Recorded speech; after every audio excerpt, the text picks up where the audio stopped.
Hey guys, tonight we're slipping quietly into the dim light of an ancient Greek workshop, one that smells faintly of olive oil, goat's wool, and something warm and earthy, like a summer wind brushing through clay walls.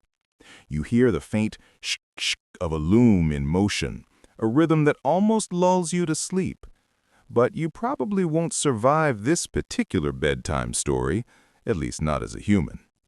So before you get comfortable, take a moment to like the video and subscribe, but only if you genuinely enjoy what I do here. And as always, I'd love to know, where are you listening from tonight, and what time is it where you are? Now dim the lights, maybe turn on a fan for that soft background hum, and let's ease into tonight's journey together. You find yourself in the sun-washed lands of ancient Greece, where gods don't just rule, they meddle, gossip, and occasionally throw lightning when bored. It's a world where every craft, every shimmer of beauty has its patron deity.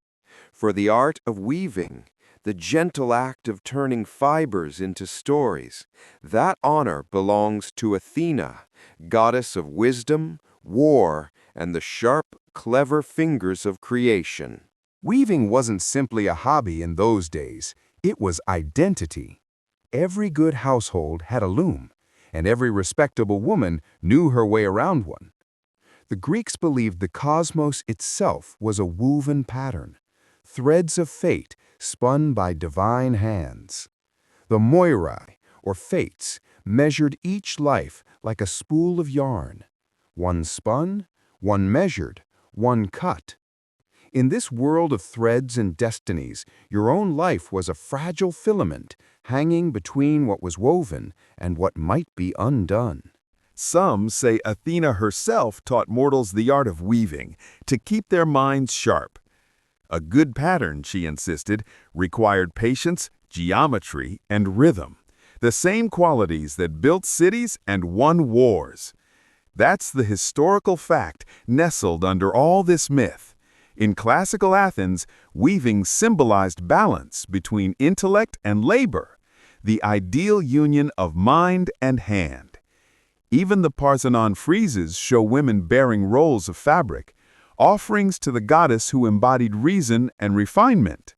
But history also whispers about something stranger. A few scholars claim Athena's earliest worship may have had nothing to do with war or weaving at all. She might have started as a local snake or owl spirit, yes, a snake, before evolving into the armored goddess we know. It's a fringe theory, but it adds a lovely shiver to imagine her origin not in the shining halls of Olympus, but in the earthy cult caves of Crete, eyes wide and unblinking. Either way, when you picture her now, it's as if the air bends slightly around her, bronze glinting, gray eyes sharp as a needle. She's the patron of craft, sure, but also a pride. And you'll soon see she doesn't take kindly to mortals who think they can outstitch a deity. You can almost feel the tension in the threads of this world. Humans dreaming of perfection, gods watching from above, the faint hum of a spindle spinning destiny into motion.